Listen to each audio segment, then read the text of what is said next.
Thank you so much for watching my show, William Wallace for America. As I always tell you, the best way to fix our country, our state, is to start in our own communities. And I preempt my interviews, my local interviews, with that, because you might look at this interview and you might go, what's a councilman in Jefferson Parish have to do with this podcast, this information? Well, when you listen to the information that Councilman Templet is going to talk about, you're going to find things that apply to communities all over the country. And my Jefferson Parish residents, when you listen to this interview, you're going to hear some tidbits, some bits of information that you're going to find extremely informative. Councilman Ricky Templet, thank you so much for being on there. I really appreciate it. Well, thanks so much for having me, and it's a pleasure to have you here in my office. Well, it's been an honor. I've been waiting for a long time to get you in here, and I got to tell you, I'm really honored to be in front of this beautiful picture for Jefferson Parish's flag. Well, you know, Becky Foss did the artwork here, and this is her rendition of the parish logo, and it looks beautiful.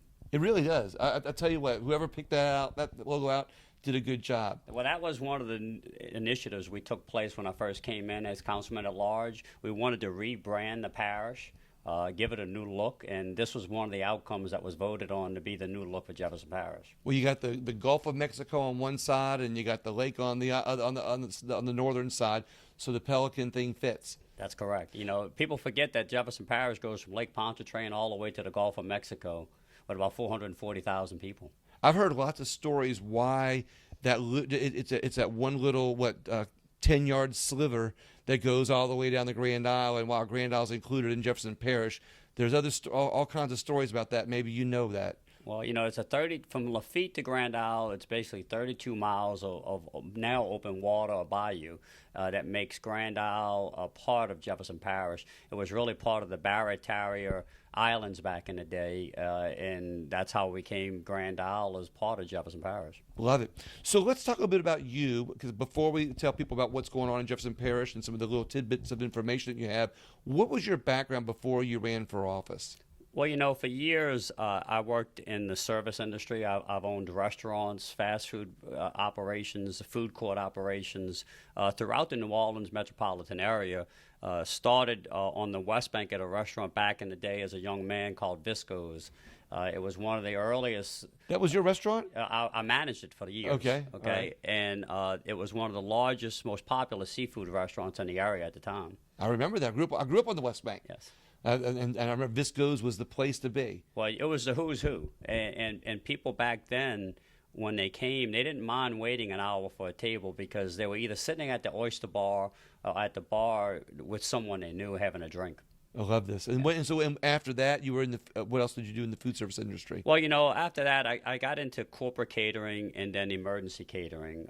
You know, you and I know that we are more frequently getting hit by storms. So I had a company approach me that wanted us to do some of their emergency catering, and I signed on for that, and that was my main business for years.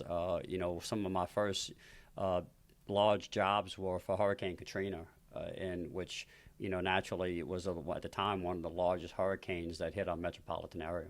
This is really interesting. You think of the food business as a business, but people don't often see it as an emergency needs business or a service business in times of an emergency. And that's what you're telling me right now, is that so not only do you have good experience in service industry, but you have some real good experience when it comes to emergency management. Well, it's called emergency management operations altogether in that aspect, you know, because when you have to bring together in an emergency food, water, supplies, people, that really takes a skill to do that. And, you know, it was proven during Katrina. You know, I was roughly feeding about 1,000 people a day, breakfast, lunch, and dinner. And the reason I like to emphasize on this is I like to tie together times of when public servants come from a servant, or I would say a servant, or a service type industry. I think it's a good connection. I think it shows what's inside of somebody, and I like the public to be able to know that our elected officials sometimes come from the service industry. And let me say this, at that time, and we still have a group of us together today that served during Hurricane Katrina. It was a different world. Everybody knows that during that time, that have a certain bond and respect during circumstances that hit us now, that we're able to pull together and make Jefferson Parish a safer place during storm situations. So what was your first parlay, I guess, or your first entry into politics? What's been your political background, positions you've held up to now as councilman? Well, my first time I ran for office, I ran for a councilman in the city of Gretna. I'll say, I represented about 4,000 people at the time. Twice I was elected without opposition to that seat. And roughly serving 4,000 people with a community at the time maybe had 16,000 residents. Gretna's now pushing about 20,000. And then after that ran for the House of Representatives, represented our great state of Louisiana and Jefferson Parish for 4 years in Baton Rouge. Did some great laws, passed some great laws, and met some great people.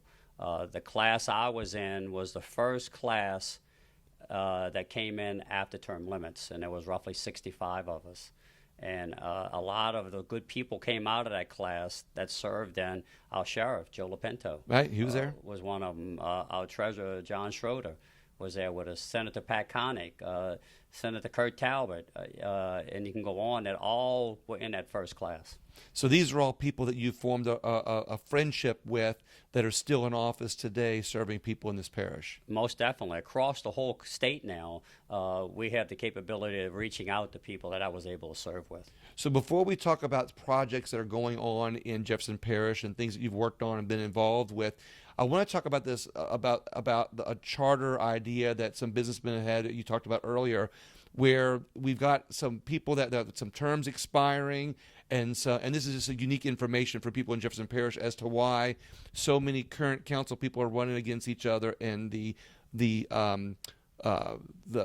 bigger races, the parish-wide races. And that's because of expired terms, or people have vacated terms. And you were telling me a story. I'm not doing a great job at getting to the story you told me, but you mentioned a story why it's not even. Like, all council people terms end at one time, and then they run for at-large at the same time. That way we don't have this people leaving seats race. Well, if I said it the right way. Well, you get the gist of it. The terms have changed because other people have left office earlier and ran for other offices. We had I want to say in District 4, you had one of the District 4 councilmen run for Mayor Kenner. So that term wasn't fulfilled, so it changed the dynamics of when that office was available to keep the terms all at the same time. I see. In other words, to be more succinct, is the races aren't synced up right now. It's not like you got all the seats expiring at the same time, so everybody has to run for something. Some are expired and some aren't, but that explains why. Like you said, it was a seat vacated early. That's correct. So it has a domino effect after that, because then those seats, they don't get balanced out again for a while. I got you. Right. I understand now. It was a little anomaly that I was like, why is all this happening right now in the parish? But to what's happening now, more people are more concerned about is the projects in the parish. Can you tell me which ones you've been involved in? Well, let me tell you, the parish is doing better in it now than it has ever been. The business community did a poll just 2 months ago to find out what people thought of Jefferson Parish. And let me say once again, we're 440,000 people strong here. So to find out where we stand within the public and what they expect is very important, especially in the business community.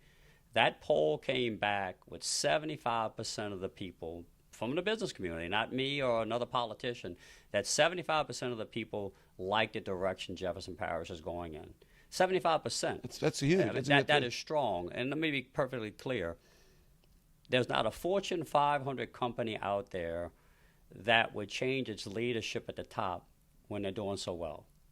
And it's a shame that we have an election right now that the people get to voice their opinion, but the parish is heading in the right direction right now. The team that's in place right now has been doing a good job. Correct. Michael Heck said it the other day, it had a GNO Inc., that he has never seen a more cohesive, working together government than Jefferson Parish right now, and we're becoming fastly the envy of the state. And when you look at how that much better Jefferson Parish is doing than the neighbors next door, I won't say the neighbor to the east's name. Right.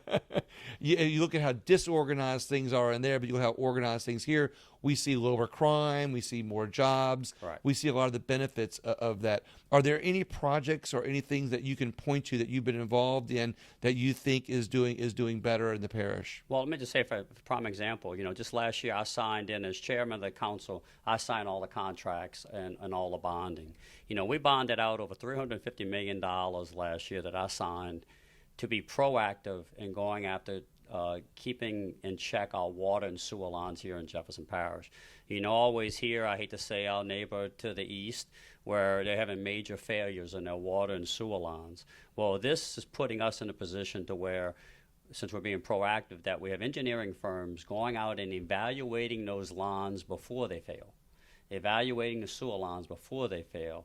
That way, that proactive measure doesn't put our businesses or our citizens in jeopardy of large breakages in our water systems that knock you out of water and service for a while, or is the same thing with the sewer lines. That's being proactive. We're getting ready to start. They're always making fun of how those are our parish to the east of us on how their sewage is failing, their drainage is failing. But that's because they weren't preemptive, and you're saying that now you guys are being more proactive. The council as a whole, I got to give credit to all my colleagues and working with the administration. We're more proactive now than we've ever been. Jefferson Parish has the highest bond rating in the state of Louisiana. We're getting ready to put out where replace every water meter in Jefferson Parish to new technology. I just had a constituent call right before this interview, had a water leak for a month, had no clue, large leak. Got a $4,000 water bill. Fixed the leak. Plumber came out. Now wants to know what does he do with a $4,000 water bill? The new meters that will be coming out will be able to be a link to your phone and letting you know if you're consuming more water than normal. So that leak would have saved the gentleman $4,000 if he would have had the new meters in.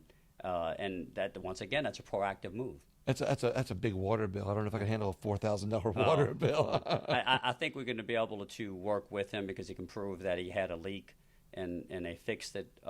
And we shouldn't have the burden on the residents when something like that happens. So this tells me that when somebody calls your office, you'll do everything that you can do to help them. And I'm using this as an example, Right. But I always hear other council people and other elected officials talk about how many calls they get from the community. Right. Are you that proactive when somebody calls your office and helping them? Oh, most definitely. And honestly, I get all the time. I still give out my cell phone number to constituents because, look, on the weekends or late at night, problems don't go away. So when people ask me how can I get in touch with you in a faster way, I still give my cell phone number out.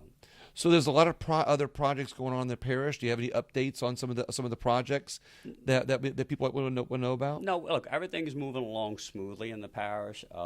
We have from drainage projects to lighting projects that are all moving forward.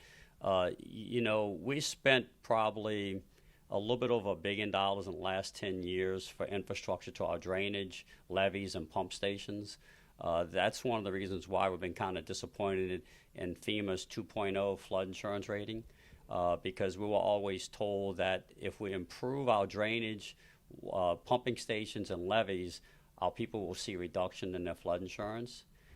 So we just joined the lawsuit with the AG suing FEMA to let us know what formula they're using to get the rates that are impacting our residents. Well, one of the things that I'm always a small government guy, Right. and knowing that the federal government has control is the only supplier of flood insurance, it kind of leaves you with just one person to go shop with, and when that person wants to raise the rates, there's not a whole lot that can be done about it. But you're telling me you on the council and with the rest of the council, y'all are working together, with other people too, to help get lower rates for Jefferson Parish? That's correct. I mean, at least FEMA tell us why. Okay. Why don't we have lower rates? It's their responsibility to prove to us what formula they're using to calculate our rates. Speaking of the federal government and water problems, the coast down, we don't have Jefferson Parish doesn't have a lot of coast, as we just talked about a few minutes ago, but you got Grand Isle down there, which is kind of a wide area that's got some erosion going on. Well, Grand Isle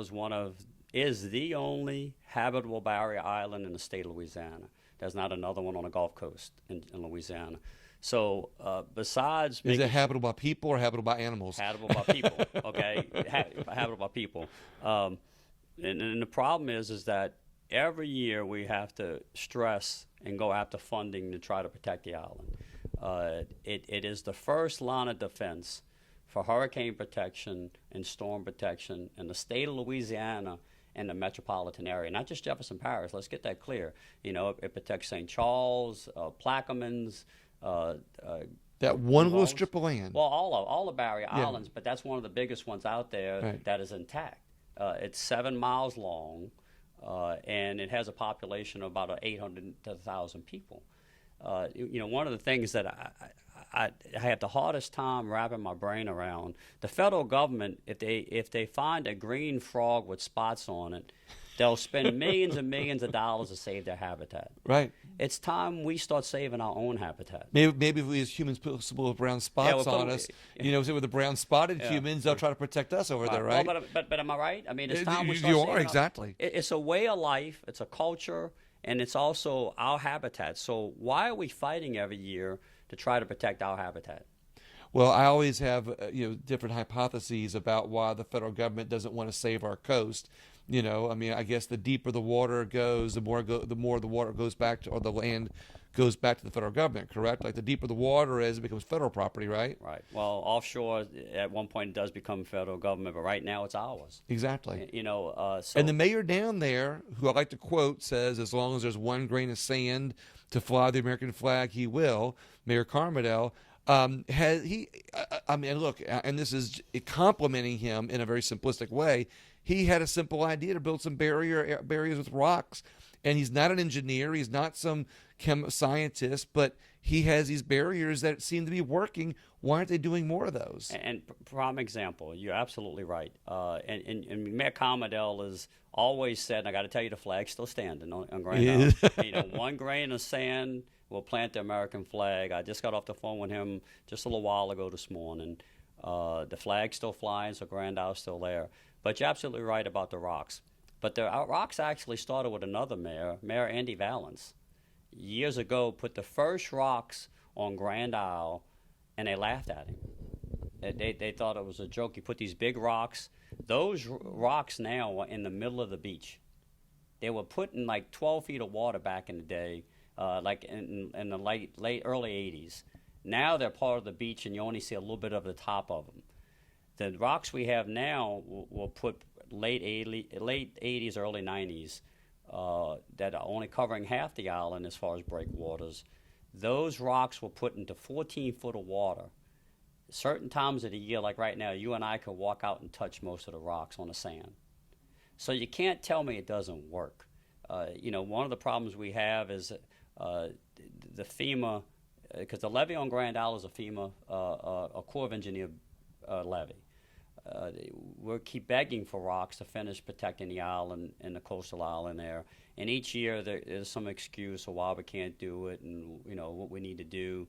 Well, this year we're told, well, we might have the funding, but we need to do a 3-year study to see if they work. Well, common sense, ladies and gentlemen, and you know, is that it works. You can see it work. It's time for government to quit doing all these studies. And what I was proud last week to fly out there with Congressman Troy Carter, who works bipartisan with Steve Scalise and Garrett Graves, and all believe that it's time to move forward out there on Grand Isle, and that we need to put common sense into government. We see that it works. Let's move forward with the rocks and protect Grand Isle and our barrier island. You know, I always like to say that as government grows, freedom shrinks, and I always like to say that as bureaucracy grows, you know, bureaucrats tend to take over a lot of our freedoms and liberties because they can make rules and regulations without having to go through Congress. But what the point that you're making, what brings to my mind is, as government grows, common sense, goes away. Right. And it sounds to me like that's what's happening down there in Grand Isle, on this, where common sense isn't prevailing in a situation where if you can just go buy, put some cheap rocks out there, I mean, and you can go anywhere and get some old used concrete to save the barrier islands, and it doesn't cost millions of dollars to do it. Well, I mean, I know it does, to build it, but it doesn't take millions of dollars in studies, to do that. Well, the problem is you have so many dollars. We and I do not want to waste those dollars on studies. Okay, use those to put the rocks. Exactly. I mean, It's great. It's common sense. Common sense government. It's lacking everywhere, and it's time we institute more common sense. Well, it sounds to me like you're trying to put common sense back into this government issue, and hopefully you're going to do the same thing in your new office. Well, let's say your new office, no. the one I'm running for re-election. Exactly. So, right now, I'm currently the councilman at large for Division A, and just running re-election. I am the incumbent in this spot. I know we got to wrap up here. But going backwards a second, when we talked about some of the charters ideas they were trying to institute, one of them was to have the Division A. I think you're Division A or Division B. I'm Division A. Okay, that's was considered the West Bank one, right? But you cover both sides. Well, basically, you have Division A, Division B. Mm-hmm. There's no difference in the seats. We represent the whole parish, which is voting on by the whole parish. And in the past, Division A has been held by someone from the West Bank. Division B has been someone from the East Bank. That is not the law, but that's how it's kind of unfolded most of the time. There's some business people talking about you may be bringing that up to look at making it a permanent law and putting it in a vote before the people to where everybody votes on it. But one domiciles on the East Bank, one domiciles on the West Bank. We have to wait and see if that comes forward. But it sounds to me like even though you're from the West Bank and that's where your roots are, right, you're still working hard for people on the East Bank also. That's correct. And you're committed to doing that.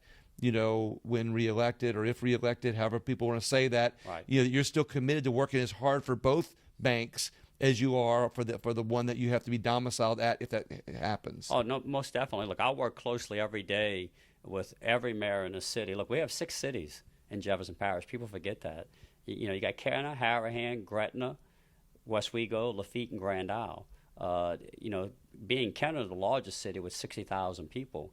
And then you have the rest of the parish, which is unincorporated areas of Jefferson Parish. We work each and every day. Right now, you and I are in my East Bank office. Mm-hmm. And we work every day to represent all the people of Jefferson Parish. We have one of the most diverse communities in the state of Louisiana. One of the largest. Look, we have an $810 million budget we manage each and every this last year, proudly, with no controversial issues and anybody putting their hand in a piggy bank. So I love this. One last question for you. Haynes Middle School or yes, Haynes is a big topic for Old Metairie. A lot of Old Metairie residents want to know what's going to happen with it. I know it's to be a big part of this election, correct, for the at-large election, and for that council district, we'll say. Right. But what opinions do you have on what needs to be happening in that school and that land? About 3 weeks ago to a month ago, I went to a meeting with the residents within that area on this very same topic. And I'll tell you, just like I told them, the school is closed. The school system has voted to close 8 schools. Haynes was one of them. They're putting the property up for sale, which they have the right to.